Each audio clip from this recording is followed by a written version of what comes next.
Sanskriti University for excellence in life. BTech Agri BSc lateral entry.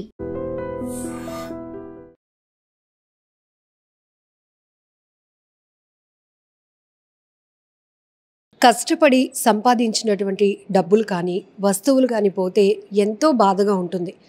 ఒకవైపు అవి పోయాయి, పోగొట్టుకున్నాం, దొంగలు ఇంట్లో పడ్డారు అని బాధ ఒకవైపు అయితే, మళ్ళీ వాటిని మనం సమకూర్చుకోగలుగుతామా? మనం కష్టార్జితంతో కొనుక్కున్నాం కదా, అవి మళ్ళీ మన చేతికి వస్తాయా అనే ఒక ఆశ. ఇవన్నీ కూడా చాలా ఇబ్బందిగా ఉంటాయి.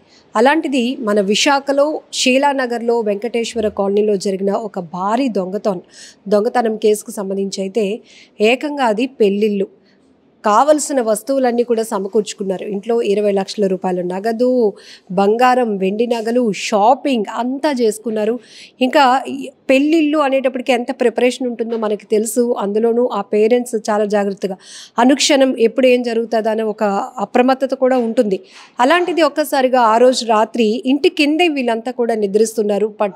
పైన దొంగలు పడ్డారు. ఆ ఇంట్లో మొత్తం కొల్లగొట్టినటువంటి పరిస్థితి ఉంది. అసలు ఎలా జరిగింది, ఏం జరిగింది, ఎలా తెలుసుకోగలిగారు, ఏమేమి మిస్ అయ్యాయి, ఈ డీటెయిల్స్ అడిగి తెలుసుకుందాం. కాలనీ ప్రెసిడెంట్ వీర్రాజు గారు మనతో పాటు ఉన్నారు.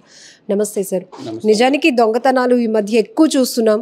సో పోలీసులు కూడా ఛాలెంజింగ్గా తీసుకొని ప్రాపర్టీ రికవర్ చేస్తున్నాము అని చెప్తున్నారు. అయితే ప్రతి ఇంటికి మాత్రం మస్ట్ అండ్ షుడ్గా సీసీ కెమెరా పెట్టుకోండి. ఎందుకంటే అన్ని చోట్ల పోలీస్ ఫోర్స్ ఉండదు, కానీ ఒకవేళ ఇలాంటివి ఏమైనా జరిగితే నేరస్తులు పట్టించడానికి అది మనకు ఒక అవకాశం అంటున్నారు. బట్ ఇంత ఎక్స్పాన్సివ్ ఏరియా ఉంది, బట్ ఎట్లా జరిగింది అసలు? అమ్మా, ఇది గత 25 సంవత్సరాల్లో ఇది ఒక భారీ దొంగతనంగా మనం భావించవచ్చు. మా కాలనీలో ఇంతవరకు ఇంత భారీ స్థాయిలో ఎప్పుడు కూడా దొంగతనం జరగలేదు. దీనికి ఏంటంటే, ఈ 8B లైన్ అనేది ఒక త్రూవే ఉంది. నెక్స్ట్ మన హైవేకి దగ్గరలో ఉంది. సో ఈ రెండు కూడా వాళ్ళకి ఈజీగా వెళ్ళిపోవడానికి అదొక కారణంగా వాళ్ళు కూడా రెక్కి జరుపుకుంటారు బహుశా. అయితే వీళ్ళు ఇంట్లో నిద్రపోవడానికి కారణం ఏంటి అంటే, ఈ వార్నిష్ అది నూతనంగా వాళ్ళు ఏంటంటే గృహాన్ని చేసుకుందాం పెళ్లి సందర్భంగా అని వాళ్ళ ఆలోచనతో రంగులవి వేయించారు. ఆ స్మెల్ ఇబ్బందిగా ఉంటుందన్న ఆలోచన ఒక్క కారణంగా వాళ్ళు కిందకు వచ్చి నిద్రపోయారు. అయితే మీరు చెప్పినట్టుగా పెళ్ళిళ్ళు అనేవి ఏంటంటే ఎంతో ఆడపిల్లలకి ఈ రోజులు ఎంతో కష్టపడి ఎంతో కష్టంతో కూడుకొని సంపాదించిన డబ్బుని వాళ్ళు తీసుకొచ్చి ఇంట్లో దాచుకున్నారు. ఈ ఆగస్టు 10వ తారీఖుని నిశ్చితార్థం నిమిత్తం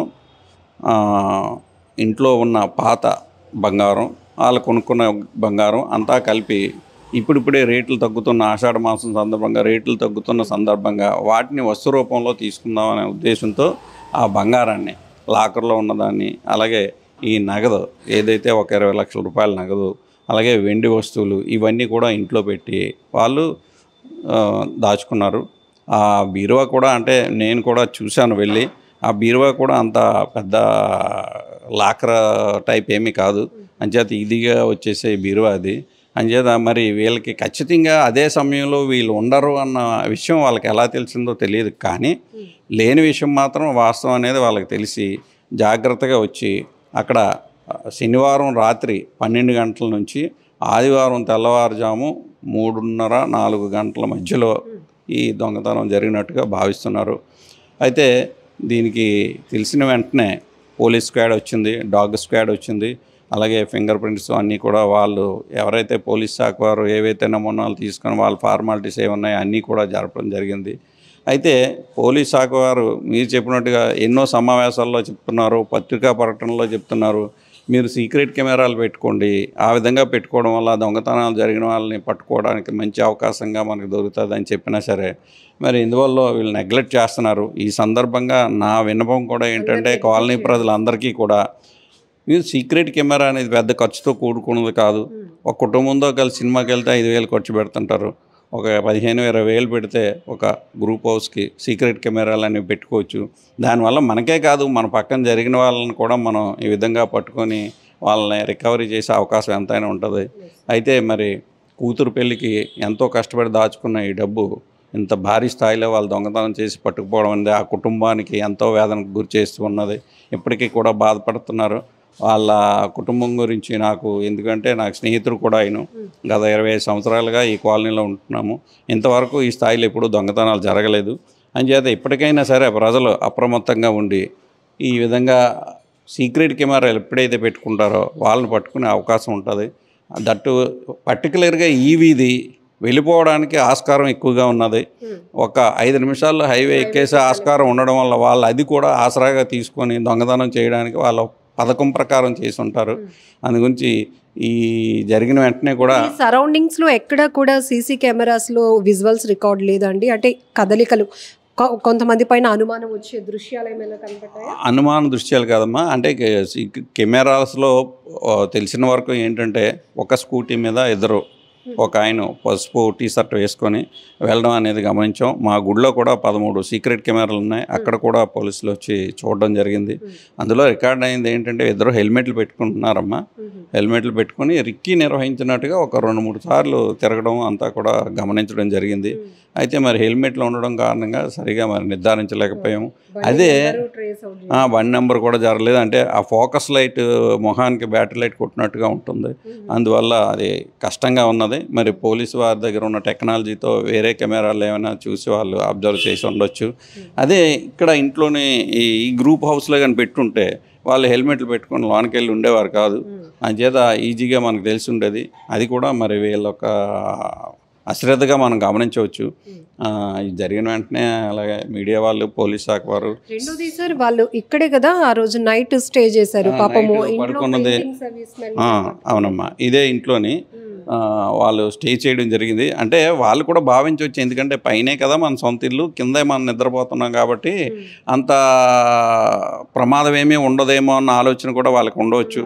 అది అందులోనూ అందరిలో ఇన్ని సంవత్సరాల నుంచి మనం ఇదే వీధిలో ఉంటున్నాం, ఇక్కడే ఉంటున్నాం, ఎప్పుడూ లేదు, జరగదు అనే ఒక ఆలోచనే. కానీ జరిగితే ఎంత నష్టపోతాం అనేది మాత్రం ఎవరు అలర్ట్ అవ్వకపోవచ్చమ్మా. కాకపోతే ఏంటంటే గతంలో ఇక్కడ ఒక బండిని కాల్ చేయడం జరిగింది, మరి ఒక బండి దొంగతనం కూడా ఇదే ఇంట్లో జరిగింది. అది రికవరీ కూడా అయ్యింది.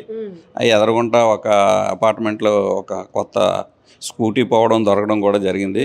సో ఇలాంటివి జరుగుతున్నాయి. కాకపోతే వీళ్ళ తాలూకా ధీమా ఏంటంటే కింద ఇంట్లోనే కదా మనం ఉన్నాం, పైన ఇంట్లోనే కదా అవి పెట్టాము అన్న ఆలోచనతో వాళ్ళు అశ్రద్ధ చేసి ఉండవచ్చు అని నేను భావిస్తున్నాను. అంత విలువైన వస్తువులు, డబ్బు పెట్టిన లాకర్ సిస్టమ్ కూడా అంత ప్రొటెక్టివ్ గా లేదండి.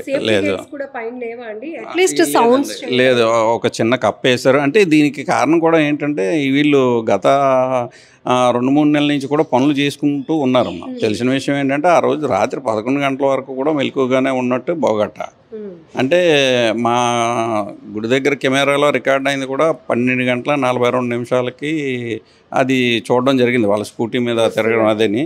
సో అంచేత బహుశా ఆ టైం అంటే మనకి ఇంచుమించుగా 12:30 నుంచి ఉదయం తెల్లవారు 3-3:30 ఆ ప్రాంతంలో బహుశా వీళ్ళు జరిపోయి ఉంటారు అనేది ఆలోచన. లక్ష్మీ రెసిడెన్సీలో ఎన్ని ఫ్లోర్స్ ఉన్నాయండి? ఇది ఓన్లీ 2 ఫ్లోర్స్ అమ్మా. ఈ 2 ఫ్లోర్స్లో కలిపి ఒక 10 ఇళ్ళు ఉన్నాయి. అంటే ఫ్లోర్కి 4, ఫస్ట్ ఫ్లోర్ 4, సెకండ్ ఫ్లోర్ 4, కిందని ఇవి 2, 10 ఫ్లాట్స్ అమ్మా. అదే ఇంటికి వేసిన తాళాలు పగలగొట్టి ఇంకా లోపలికి చొరబడి ఏమేమి వస్తువులు పోయాయి సార్? ఏదో బ్యాగ్ కూడా పగలకొట్టి లోనికి వెళ్ళారమ్మా. వీళ్ళు ఎవరైతే ఈ శబ్దాలు ఏమైనా వీని పైకి వచ్చేస్తారేమని ఆ ఫ్లాట్లో ఉన్న 3 ఫ్లాట్స్కి మిగతా 3 ఫ్లాట్స్కి కూడా పైన గెడపెట్టడం జరిగింది. చాలా తెలివిగా వాళ్ళు ప్రవర్తించారు దొంగలు కూడా.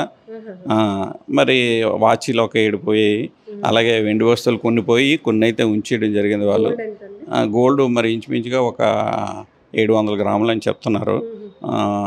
క్యాష్ అయితే 20 లక్షలు అని చెప్పారు. ఎందుకంటే చిన్న చీటీలు అవి పాడుకుని ఈ స్నేహితుల దగ్గర అది తీసుకొచ్చి ఇంట్లోనే పెట్టుకున్నారు. ఎందుకంటే ఎంగేజ్మెంట్ 10వ తారీఖుని వచ్చే నెలలోనే పెళ్ళి కదా, మరి అప్పటికప్పుడు కొంతమంది ఇవ్వడం అనేది కొద్దిగా ఇవ్వచ్చు, ఇస్తానని చెప్పొచ్చు కదా. అందు గురించి పాపం ఇవన్నీ కూడా తీసుకొచ్చి ఇంట్లోనే పెట్టుకున్నారు వాళ్ళంతానే. అందువల్ల ఈ విధంగా జరగడం అయితే మాత్రం చాలా బాధాకరం. అందులోని పెద్ద కూతురు అంటే ఇదే మొదటి పెళ్ళి వాళ్ళ ఇంట్లోనే. సో ఎంతో ఆర్భాటంగా చేద్దామని, ఆనందంగా ఉందామన్న ఆలోచనలో ఉన్న వాళ్ళకి ఇలాంటి దుఃఖం మిగిలింది. అంచేత మరి పోలీసు వారు కూడా సహకరిస్తున్నారు. ఎప్పటికప్పుడు ఎక్కడెక్కడ క్లూలు ఉంటే అవన్నీ కూడా తీసుకుంటున్నారు. అలాగే ఆ రోజు ఏసీపీ లక్ష్మణరావు గారు, అలాగే సిఐ శ్రీనివాస్ గారు, ఎస్ఐ మన్మథరావు గారు, అలాగే క్లూస్ టీము, డాగ్ స్క్వాడ్ అందరూ కూడా వచ్చి వాళ్ళు ఫార్మాలిటీస్ చేస్తున్నారు. ఇప్పుడు కూడా వాళ్ళు పని చేస్తున్నారండి వాళ్ళ వరకు. ఇంట్లో వీళ్ళు రెగ్యులర్గా ఎంతమంది ఉంటారు సార్? ఎంతమంది పిల్లలు? వీళ్ళు ఒక ఫ్యామిలీ అండి. అంటే ఆయన పేరు సుప్పా శ్రీనివాస్, LICలో పనిచేస్తారు, జీవిత బీమా సంస్థలో ఉద్యోగి. వాళ్ళ భార్య, 2 పిల్లలండి. ఇప్పుడు పెద్దమ్మాయికి పెళ్లి నిమిత్తం ఏర్పాట్లు జరుగుతూ ఉన్నాయి. చిన్న పాప స్కూల్ బ్యాగ్ కూడా ఏదో తీసుకుపోయారు. అది బ్యాగ్ కూడా పట్టుపోయిందని చెప్పారండి. అది తెలిసింది.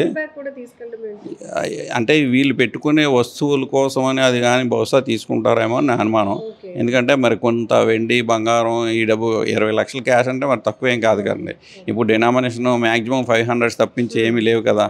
సో అన్ని ఇంచుమించు 10 లక్షలు అంటే మరి వాళ్ళ 20 బండిల్స్, 20 లక్షలు అంటే 40 బండిల్స్ పెట్టుకోవాలి కదండి. బహుశా దాని గురించి ఏమైనా పట్టుకెళ్ళారేమో అని వస్తువులు క్యారీ చేయడానికి బ్యాగ్ తీసుకెళ్ళి ఉంటారు. అందులో ఉన్న బస్ పాస్ వచ్చేసి ఎక్కడ పడేశారు అని అదే లంకెలపాలెం వెళ్ళే ఏరియాలో ఎక్కడో దొరికిందని బోగట. బట్ అదైతే నాకు విషయం తెలియదండి. బ్యాగ్ అయితే మాత్రం ఈ నిమిత్తం వాళ్ళు తీసుంటారని నేను అనుకుంటున్నాను. ఈ రోజుల్లో ఒక ఆడపిల్ల పెళ్లి చేయడం అనేది మాటలు కాదు. అంచేత అంతలోని ఇంత భారీ స్థాయిలోని జరగడం అంటే అన్నీ కూడా తీసుకొచ్చి ఇంట్లో పెట్టుకున్నారు. అంటే మళ్ళీ మనం ఎందుకు అక్కడ ఇక్కడ తెచ్చుకోవడం, స్నేహితులు అప్పు ఇవ్వడం అయితేనేమి. ఇప్పుడు సడన్గా చెప్పిన వాళ్ళు ఇవ్వలేదు అనుకోండి, పెళ్లి కార్యక్రమం కదా అయిపోతుందేమో అన్న భయంతో మొత్తం అన్నీ తీసుకొచ్చి అక్యుములేట్ చేసి పాపం ఇంట్లో పెట్టుకున్నారు. కానీ మరి అంతే, అంటే విధివ్రాత అని చెప్తాం కదా. సో ఆ విధంగా జరిగింది. కానీ ఇది ఎంతో చాలా బాధాకరం. ఈ సందర్భంగా కూడా ప్రజలు, ప్రతి ప్రాంతంలో ఉన్న ప్రజలు, గ్రూప్ హౌస్లు ఏంటి, ఇండివిజువల్ ఇల్లు ఏంటి, అపార్ట్మెంట్లు ఏంటి, వీళ్ళందరూ కూడా కెమెరాలు అయితే తప్పనిసరిగా పెట్టుకోవాలని నేను మరీ ప్రార్థిస్తున్నాను అండి. దీనికి ఏదైనా అవకాశం ఉంటే ఈ జీవీఎంసీ వాళ్ళు ఇల్లు కట్టుకోవడానికి అప్రూవల్ ఇచ్చినప్పుడే ఇది కూడా ఒక మ్యాండేట్ చేసి సీసీ కెమెరాల మ్యాండేషన్ అనేది లేకపోతే మేము నో అబ్జెక్షన్ సర్టిఫికేట్ ఇవ్వము అని వాళ్ళ కండిషన్లు పెట్టి కెమెరాలు వేస్తే మనకి చాలా బాగుంటుంది ఈ దొంగతనాలు అరికట్టడానికి. ఇలాంటివి ఎప్పుడైతే దొరికాయో మిగతా వాళ్ళకి కూడా భయం ఉంటుంది, అమ్మో ఇంక వీళ్ళు అప్రమత్తంగా ఉన్నారు, మనం ఇలాంటివి చేయకూడదని. అంచేది ఈ సందర్భంగా అందరికీ నేను మనవి చేసుకుంటున్నాను, కెమెరాలు చేసుకోండి. ఎందుకంటే ఇప్పుడు ఒక సీసీ కెమెరా 100 మంది పోలీసులతో సమానమని పోలీసులే మనకి ప్రకటన చేస్తూ ఉంటారు. ప్రత్యేకించి వాణిజ్య సముదాయాలు కావచ్చు, గృహ నివాసాలు, ఇవన్నీ కూడా ఎప్పుడు ఏం జరుగుతుందో మనకు తెలియదు. కానీ నిర్లక్ష్యం లేకుండా మనం ఎప్పటికప్పుడు అప్రమత్తంగా ఉండటం వల్ల మన వస్తువులు మనం జాగ్రత్త పరచుకోవడం మనం ఫస్ట్ మన బాధ్యత. ఇప్పుడు దొంగతనం జరగడం, వస్తువులు పోవటం, నగదు పోవటం, పోలీసులకి కంప్లైంట్ ఇవ్వటం, వాళ్ళు కొన్ని రోజుల్లో ట్రేస్ చేయటం, కొన్ని ట్రేస్ అవుట్ కూడా అవ్వకుండా ఇప్పటికీ నెలల తరబడి పెండింగ్లో ఉన్నవి కూడా చాలా కేసులు ఉన్నాయి. సో ఎప్పటికప్పుడు ప్రాపర్టీ రికవరీ చేసి జనాలకి మేము పోలీస్ ఇంత వర్క్ చేస్తోంది, వాళ్ళ ఎఫర్ట్ చూపించే ప్రయత్నం కూడా జరుగుతుంది. ప్రతి నెల మనకి ప్రాపర్టీ మేళాలో ప్రాపర్టీ రికవరీ చేసింది, పోగొట్టుకున్న వాళ్ళకి అందిస్తున్నప్పుడు వాళ్ళల్లో స్మైల్ చూస్తాం. కానీ పెళ్లి ఇల్లు అనేటప్పటికీ చాలా మంచి ప్రిపరేషన్ ఉంటుంది. ఇంట్లో పెద్ద కూతురు పెళ్లి కోసం అన్నీ సమకూర్చుకున్నారు. ఉద్యోగరీత్యా వాళ్ళు బిజీగా ఉంటారు కాబట్టి మనం అనుకున్న డేట్లో అందరూ ఇవ్వరు. సో ముందు చిట్టీలు పాడినవి కానీ ఇలాంటి వచ్చిన అమౌంట్, లేకపోతే ఫ్రెండ్స్ని అడిగి గ్యాదర్ చేసిన అమౌంట్ అంతా కూడా ఇంట్లో పెట్టుకున్నారు. బట్ అక్కడ హౌస్ రెనోవేషన్ చేయడం వల్ల ఇంట్లో పెయింటింగ్ స్మెల్ అనేది ఎక్కువగా వస్తుంది. దాన్ని భరించలేక కింద నైట్ స్టే చేద్దాము, నైట్ ఇక్కడ పడుకుందామని వాళ్ళు దిగారు. బట్ ఇక్కడ రెక్కి నిర్వహించి మరీ దొంగతనం చేశారు వాళ్ళు ఎవరో. కానీ ఇప్పుడు పోలీసులు మాత్రం దీనిపైన చాలా ఎఫర్ట్ పెడుతున్నారు. ఖచ్చితంగా ఫ్యామిలీకి అయితే భరోసా కూడా ఇవ్వడం జరిగింది.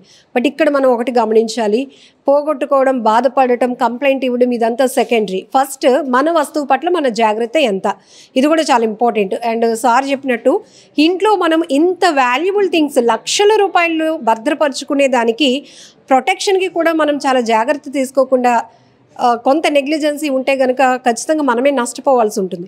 ఒకవేళ అది మరీ హెవీ గేజ్ ఉన్న బీరువానో ఇంకొకటి అయితే ఖచ్చితంగా వాళ్ళు శబ్దం చేయాల్సి వస్తుంది దాన్ని కట్ చేయడానికో వాళ్ళు అలర్ట్ అవ్వడానికి కూడా ఒక అవకాశం ఉంటుంది. ఎందుకంటే పెద్ద దూరం కూడా కాదు, కిందనే పడుకుంటున్నారు కాబట్టి పై ఫ్లోర్లో ఆబ్వియస్లీ ఏదైనా చైర్ లాగినా, టేబుల్స్ లాగిన ఆ సౌండ్స్ కూడా కింద వాళ్ళకి వస్తూ ఉంటాయి. జనరల్గా మనం అనుకుంటూ ఉంటాం కింద వాళ్ళు డిస్టర్బ్ అవుతారని. సో అలా ఒకవేళ ఆ బీరువాని ప్రొటెక్టివ్గా కొంచెం బలంగా ఉండుంటే ఆటోమేటికలీ ఏదైనా అవకాశం ఉండుండేదేమో. బట్ ఇప్పుడు చాలా పైన గెడల పెట్టడం వల్ల ఏమైందంటే వాళ్ళకి ఒకవేళ ఇంటించే పైకి రాని పరిస్థితి అంటారు. వీళ్ళు తెలివిగా గుర్తించడమో ఆపడమో ఏదో ఒకటి జరుగుండేది. చూడండి ఇది ఎందుకు ఇంత డీటెయిల్గా మనం మాట్లాడిస్తున్నామంటే ఎక్కడెక్కడ చిన్నపాటి నిర్లక్ష్యం ఎంత పెద్దగా మనం నష్టపోవడానికి కారణమవుతుందని చెప్పే ప్రయత్నమే ఇప్పుడు శీలానగర్ వెంకటేశ్వర కాలనీలో జరిగినటువంటి ఈ భారీ దొంగతనం. ఇక్కడ 25 సంవత్సరాలుగా అనేక మంది ఉంటున్నప్పటికీ కూడా ఈ స్థాయిలో ఎప్పుడు బంగారం పోవడం, నగదు పోవడం, ఇంత భారీ ఎత్తున దొంగతనం జరగటం ఎప్పుడు జరగలేదు. ఎప్పటికప్పుడు అపరిచిత వ్యక్తుల పట్ల అప్రమత్తంగా ఉండాల్సిన అవసరం ఉంది. ఇంకొకటి, పోలీసులు ఎప్పటికప్పుడు మనల్ని అలర్ట్ చేస్తున్నారు. ఒకవేళ వీళ్ళు మన వీధి వాళ్ళకి సంబంధించిన వాళ్ళు కాదు, లేకపోతే ఏదైనా డెలివరీస్ ఇవ్వడానికి వచ్చినటువంటి బాయ్స్ కాదు, ఎవరో అనుమానితంగా తిరుగుతున్నారంటే మన ఇంటికి కాదులే పక్కింటికి కదా అని వదిలేవద్దు. మీకు అనుమానం వస్తే అది ఎవరికైనా నష్టం కలగవచ్చు. మన ఇంట్లో నష్టం జరిగితే మనకు నష్టం జరిగినట్టు కాదు, మన వీధిలో, మన అపార్ట్మెంట్లో, మన ఊర్లో జరిగిన ఈవెన్ మనం కూడా ఒక బాధ్యతగా ఉండి వాళ్ళ కదలికల పట్ల కాస్త అప్రమత్తంగా ఉండి పోలీసులకు ఇన్ఫార్మ్ చేసినట్టయితే కనుక ఇలాంటి వాటిని కూడా మనం అరికట్టడానికి అవకాశం ఉంటుంది. ఏదేమైనా కుటుంబం మాత్రం చాలా బాధలో ఉంది. ఎందుకంటే మొత్తం ప్రిపరేషన్, నిశ్చితార్థానికి డేట్ అన్నీ ఫిక్స్ చేసుకున్నారు. బట్ ఇప్పుడు ఎప్పుడు రికవరీ అవుతుందో తెలీదు. మరి అటు సైడ్ నుంచి వాళ్ళు కూడా పాజిటివ్ వైబ్లో ఉంటే అంత అనుకున్నట్టుగానే కార్యక్రమం పోలీసులు కూడా పట్టుకోవచ్చు అన్న ధీమాన్ని వ్యక్తం చేస్తున్నారమ్మా. మనకి కూడా ఏంటంటే మరి మనకు పోలీసు వారికి మరొక విజ్ఞప్తి ఏంటంటే ఇక్కడ ఒక చిన్న అవుట్ పోస్ట్ పోలీస్ స్టేషన్ కూడా పెడితే బాగుంటుందన్న ఆలోచన. ఎందుకంటే ఇక్కడ కాలనీలు పెరుగుతున్నాయి, అపార్ట్మెంట్లు పెరుగుతున్నాయి, జనాభా పెరుగుతుంది. మరింత దీనికి అనేక రకాలుగా రోడ్లు కూడా ఉన్నాయి. ఇటువైపు రోడ్డు ఉంది, అటువైపు రోడ్డు ఉంది వెళ్ళిపోవడానికి. వాళ్ళు కూడా ఒక అవుట్ పోస్ట్ పోలీస్ స్టేషన్ కానీ ఇక్కడ ఏర్పాటు చేయగలిగితే ఇవి కూడా మనకి పూర్తిగా కంట్రోల్ అవుతాయి అనేది నా విజ్ఞప్తి. ఇది పబ్లిక్ నుంచి వస్తున్న డిమాండ్. పోలీసులు ఇంకొక వైపు నేరాలు కూడా కొంత పెరుగుతూ ఉన్నాయి కాబట్టి ఆకతాయిల ఆగడాలు పెరుగుతున్నాయి. ఎక్కడికక్కడ మేము రోడ్డు పైన బీట్స్ పెట్టి ఫోకస్ చేస్తున్నాం. బట్ ఇంటి దొంగతనాలు జరగకుండా ఉండాల్సినటువంటి బాధ్యత మీ పైన ఉంది. సీసీ కెమెరాలు పెట్టుకుంటే ఇమీడియట్గా నేరస్తుల్ని గుర్తించి పట్టుకోవడానికి అవకాశం ఉంటుందన్నది పోలీసుల వెర్షన్ కూడా. సో ఇలాంటివి మొత్తానికి అరికట్టాలి. ఎందుకంటే ఎవరిపైనైనా ఒకటే, ఇలాంటి దొంగతనాలు జరగకుండా ఉండాలంటే ఖచ్చితంగా గ్రౌండ్ రియాలిటీలో మాత్రం ఒక ప్రక్షాళన రావాల్సినటువంటి అవసరం కూడా ఉంది. నిజంగా ప్రస్తుతం ఉన్నటువంటి సమాజం దేనికి ప్రయారిటీ ఇస్తుంది? ఆర్థిక సంబంధాల చుట్టూ మాత్రమే తిరుగుతుంది. మళ్ళీ ఎన్నికలంగానే చాలా విరక్తి కలుగుతుంది. మంచి అనిపిస్తుంది కదా, లేడీస్ కూడా ఛాలెంజింగ్ జాబ్స్ చేసినప్పుడు చాలా బాగుంటది. ట్రాఫిక్ అసిస్టెంట్స్ గా నియమించిన ట్రాన్స్జెండర్స్ అందరితో సాల్యూట్ చేయించుకుంటున్నారు. ఫుడ్ డెలివరీ ఇవ్వటానికి వెళ్ళినటువంటి డెలివరీ బాయ్ అనిల్ పై కళ్ళ ముందు